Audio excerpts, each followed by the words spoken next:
Votre revue de presse vous est présentée par Grand Mouvement Liggéey Suñu Gox, C4 Shop, Mac Info Service, Visual Film Studio, Integral Groups, Line Image.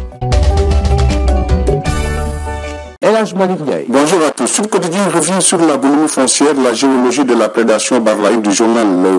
La gouvernance vertueuse et sobre chantée par le régime de Macky Sall s'est révélée vertueuse et boulimique alors que les populations n'ont pas fini avec les scandales liés à la gestion de la Covid-19. D'autres relatifs aux fonciers sont étalés sur la place publique. En plus de l'attribution des terres sur le littoral et au niveau de l'aéroport, le poste Senghor, le maire de Mbao, dans une tribune publiée sur sa page Facebook, révèle que le chef de l'État a procédé à la déclassification de la forêt de sa commune et aurait octroyé 10 hectares au maire de Pékin, Abdoulaye Timbo, par ailleurs oncle du chef de l'État. La bonhomie foncière n'a pas non plus épargné le camp militaire de l'armée de l'air qui a été morcelé en 63 parcelles sur plus de 500 mètres carrés distribués à des autorités militaires et des personnalités civiles. Le commandement de l'armée nationale avale difficilement la pilule du fait qu'il existe sur le site un projet d'érection du siège de l'armée de l'état-major de l'armée de l'air. Sur le même sujet, le quotidien Enquête consacre un dossier sur le littoral de Dakar. Un carnage sans fin barre la une du journal. Sur le littoral de Dakar, ce n'est pas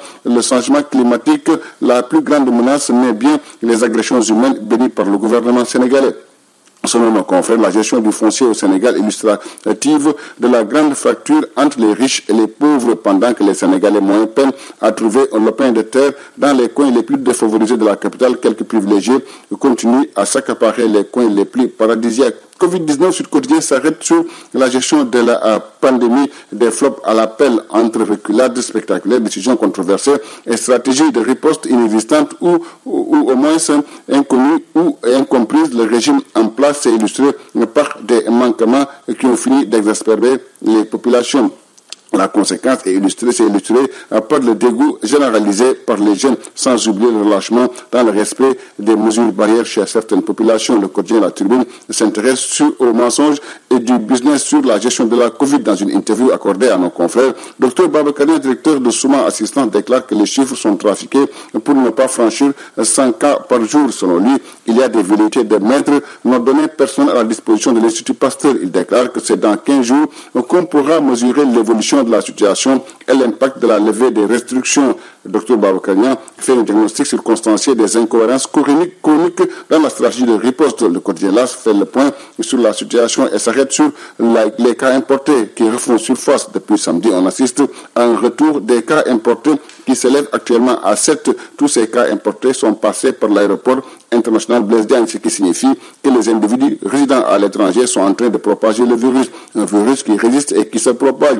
Selon nos confrères du quotidien national Le Soleil, après 100 jours de riposte, 2809 patients sont déclarés guéris sur 4516 cas déclarés positifs, 52 décès, 1654 encore sous traitement. Vox Populi s'arrête sur l'envahissement des plages dans une interview accordée à nos confrères. Le chargé de la communication du Comité national de gestion des épidémies, Dr Ousmane Gueye, s'est penché sur la sensibilisation à mettre en œuvre en cette période où la pandémie du coronavirus gagne du terrain. Le directeur du service national de l'éducation et de l'information pour la santé n'a pas non plus manqué de regretter la porte ouverte à la contamination à grande échelle que constitue l'envahissement des plages notées à Dakar ce week-end. Un procès lamentable, nos confrères du quotidien Critique révèle que l'audition de l'ex-président de l'UDSAF est prévue ce mercredi, mais elle ne révélera pas autre chose que les faits contenus dans le procès verbal du juge. Dans les deux documents recoupant les précisions à propos des arrangements financiers pour couvrir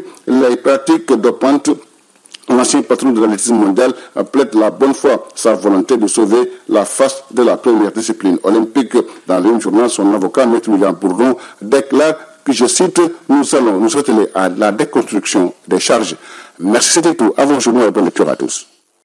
Votre revue de presse vous est présentée par Grand Mouvement Liggéey Suñu Gox, C4 Shop, Mac Info Service, Visual Film Studio, Integral Groups, Line Image.